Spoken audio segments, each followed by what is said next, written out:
I really think that when you become the person you wanted to be, here's the thing. We go through life wanting to be a certain way, wanting to be a certain person. And that's normal because we improve. We want to quit this habit, we want to become stronger, we want to emulate a person we saw, we want to become a better dancer, a better father, a better brother, a better sister, a better teacher. We want to be prettier, we want to be healthier, stronger, we want to be... Sometimes we even want to be a little bit addicted to something. We want a little bit of chaos in our life. And sometimes we want to be crazy, sometimes we see people having fun, we want to be crazy as well. So you can want all kinds of things. And I actually think when you get these ideas, you really do start enacting them subconsciously. You really do start becoming the person you're trying to be.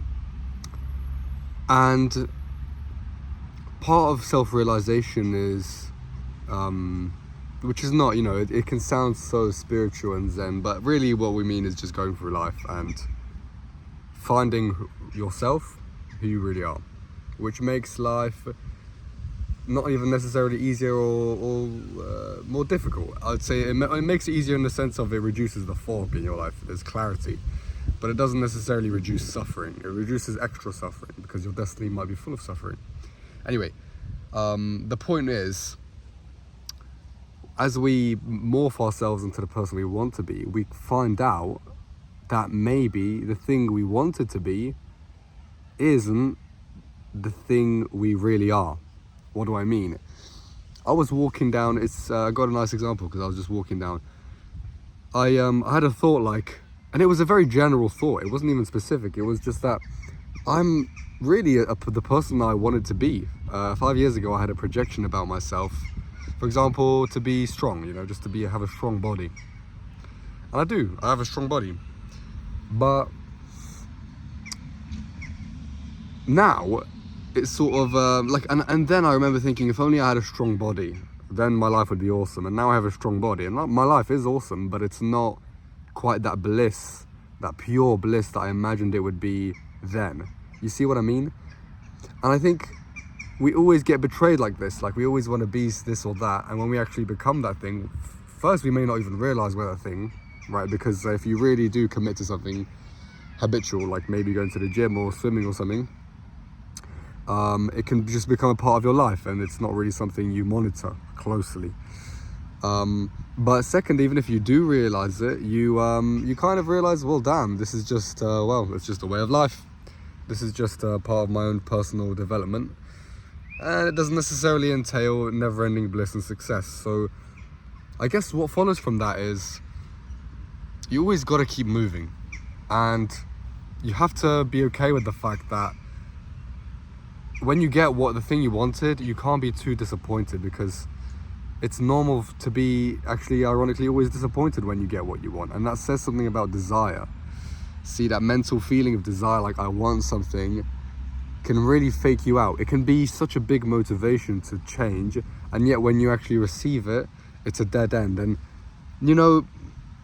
it's hard to talk about this without getting into psychoanalysis, but I believe Lacan said something of this nature, Jacques Lacan, a psychoanalyst in France, and he's dead now, but he said something along the lines of desire is always, I don't remember the exact phrase, but desire is like a black hole. You always want something, and when you get it, you'll never be happy. And yet, desire is the only thing we have. It just gets more stuff. You can't be desireless. Only Buddhas can be desireless, because I believe that there are a few people who are like that, which is why you got to respect people like Buddha and Jesus and the big spiritual figures and Muhammad, who they had desires. Of course they had desires, they clearly had desires because they did certain things, but they weren't attached to outcomes. And I think they were desireless about their desire, and that's part of living just life and being an animal, I suppose. But part of it, I think, is accepting and realizing that we're animals. I think a lot of people get really serious. This is now a sort of a separate thing, but just on the point of desire in society at large, I think a lot of people get really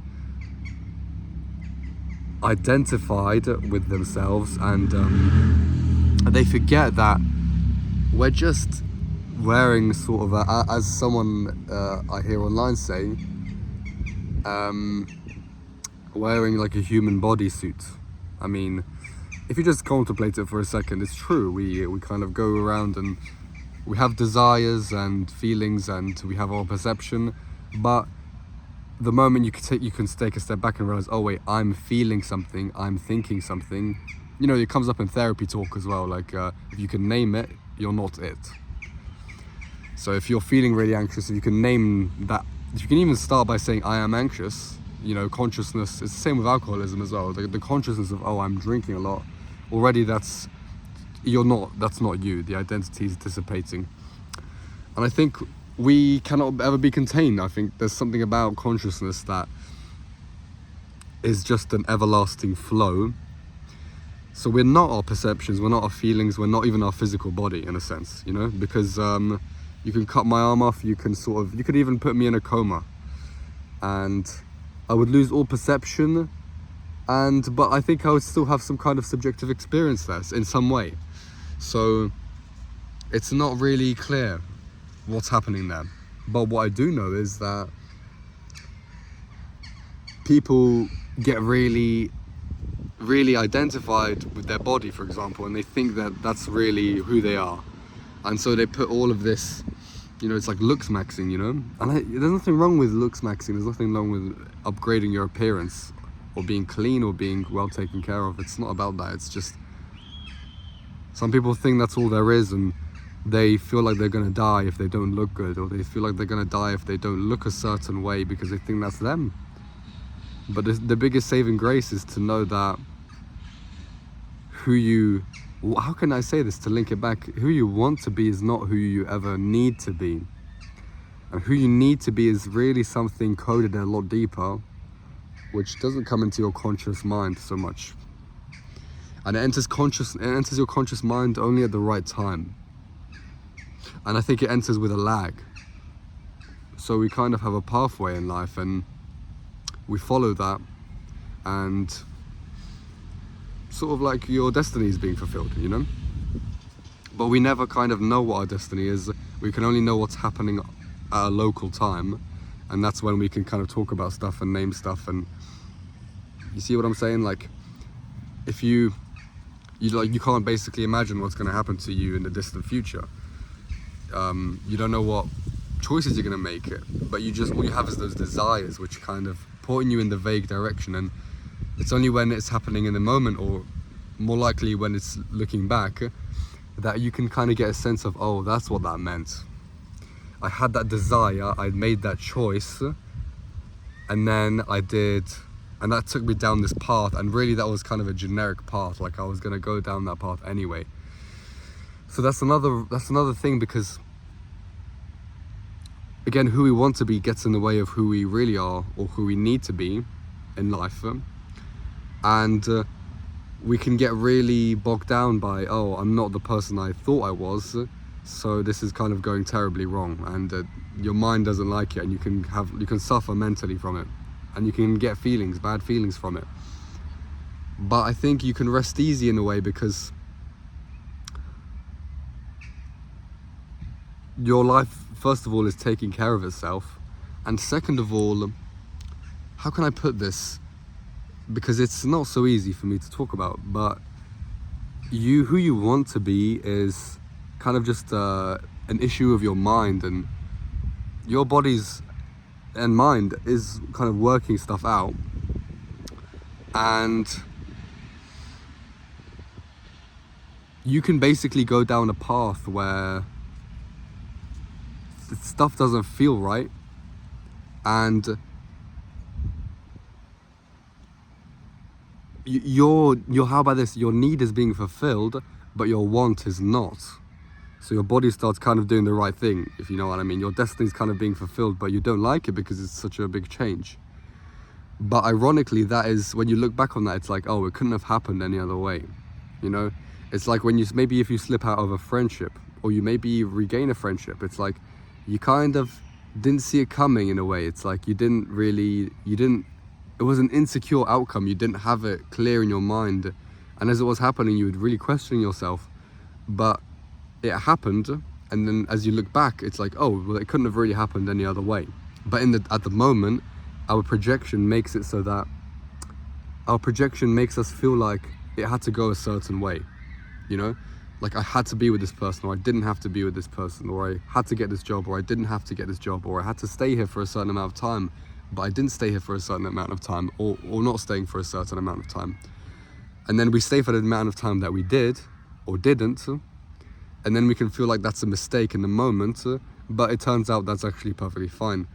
The point is, there's always going to be a little bit of residue, because our mind isn't going to get things perfect. And again, the mind, and to go back to what I was saying earlier, we aren't even our minds. You know, the images in our mind is not really, our imagination of events is not really necessarily tied to the truth. You know, it's just our individual reckoning. And so that's another thing that's missing, I would say. This to tie it back to society, people who are really identified, and we're all identified to some extent, of course, but people who really believe that they are their body, or they are their mind defined by their intelligence. You know, you see people get really hurt, or like very assertive, or kind of you see people get really prideful, you know, proud and sort of condescending. People who value their own intelligence and identify with their own intelligence, which is a gift. You know, these people are probably intelligent, but yeah, I always get lost. I always kind of get lost a little bit.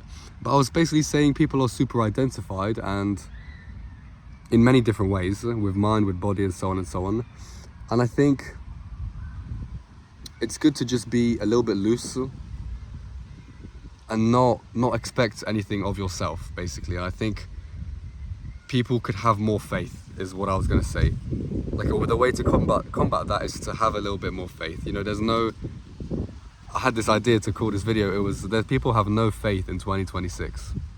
But I might make that a separate video, actually. But the point is, people have low faith these days. It's like, no one really believes it's going to be okay. They believe that they have to stick to a certain rigid scheme of their mind, usually, or a certain appearance. And if that fails, then they're just fucked, basically.